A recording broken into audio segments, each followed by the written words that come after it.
Faith fell asleep on the couch, and this time Guy did not visit her in person, but in her dream. He was there to explain the deal to her in detail. Like I said before, the overseeing world gives you a second chance. We cannot avoid your death since that is already destined.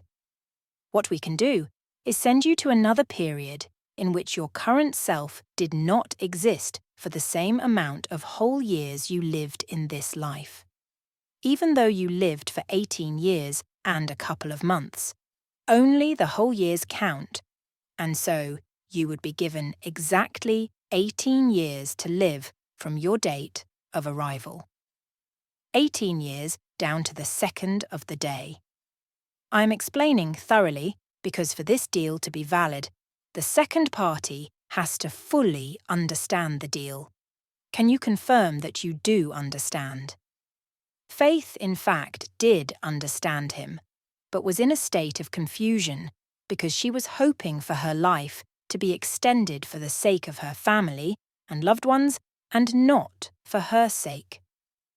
She could imagine the heartbreak and pain her mother and siblings would go through because of her death, and that tore her heart in two.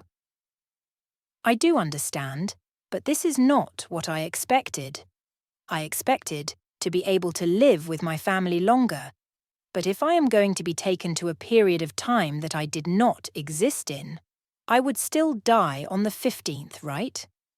At least to my family. Yes, you would. Sorry if this was not the deal you expected, but you would die, whether or not you accept it, so I suggest you take the deal.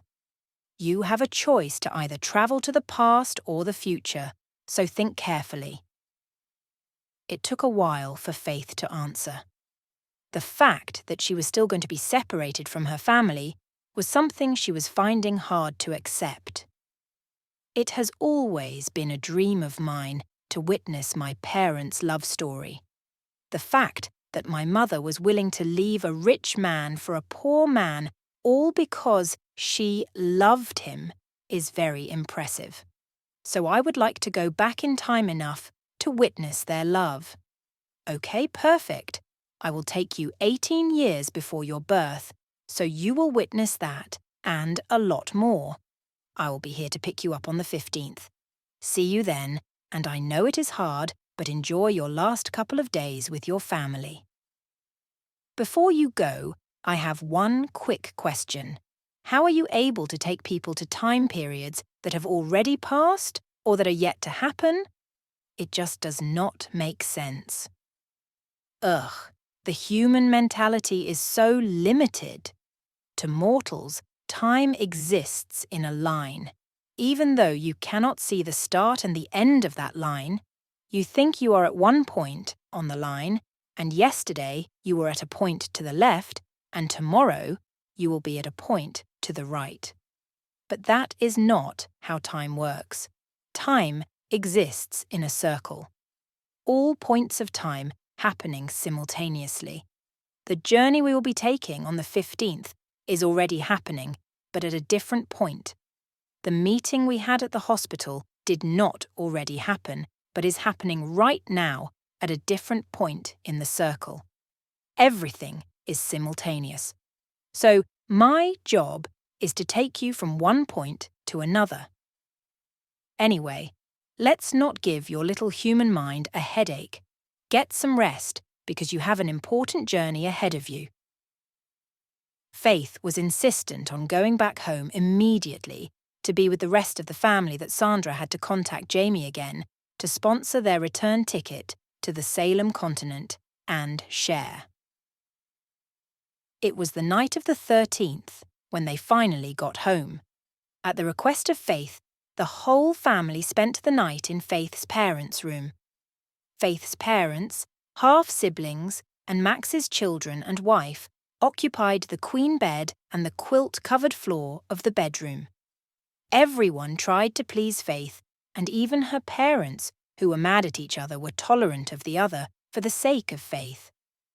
The following day, the family was the closest they had ever been. However, Faith was constantly breaking down into tears which made the others worry a lot. On the 15th, Faith woke up in her own bed, knowing it was her last day, and she resolved to live it like any other day. She barged into Michael's room.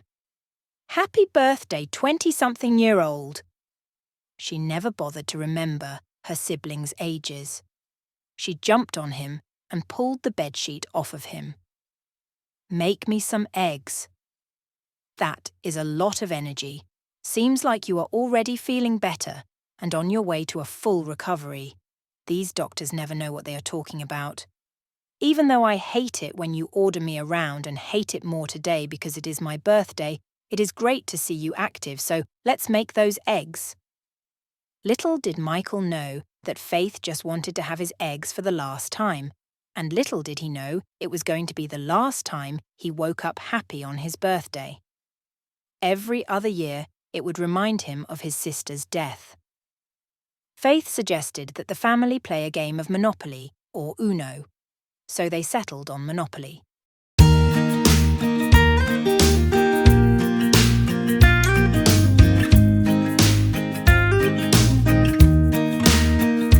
As Mariah apologized for buying a land that Faith had eyes on, Faith smiled broadly as she thought to herself, "Of all the times I was asked what I would do if I had one day to live, the last thing on my mind was playing a game of Monopoly.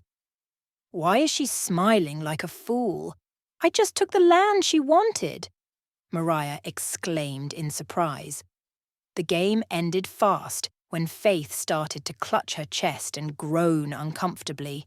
"We need to drive her to the hospital fast." "Grab the car keys, someone," Max shouted. I took the car to the mechanic. "Shouldn't we call 111 instead, even if we had the car?" Faith's dad replied. Sandra was already on the phone with the medics, but had difficulty pulling her words from her tears. Mariah and Michael tried to explain what was going on to the person on the phone. Amidst all this chaos, Faith collapsed to the floor as the chaotic voices of her family got more and more distant. Faith came around. She was in a hospital bed, surrounded by her family and two close friends from the same neighborhood. Everyone was crying. Her face was covered in something. She guessed it was what was keeping her breathing. She could hear some beeping on a machine nearby, and she knew it was time. "Faith, you woke up," Mariah said. Tears cascaded down her cheeks, just like her parents and the rest of her siblings. There was a moment of a chaotic express of love and regret. Faith could barely make out any words amidst all the crying. They're just trying to say their last goodbyes. At least give them a smile. It is a difficult moment for all of them, Guy said as he made himself visible to Faith. Faith tried her best to wear a smile. "I know it is a very sad moment for you right now, but we would be on our journey soon. You will get to witness your parents' love story soon, though not immediately. After all, we are going back 18 years before your birth. You have less than 10 seconds. He said the last sentence in a soft voice. Faith looked at her mother. A tear escaped from the clutch of her emotions to accompany her last breath.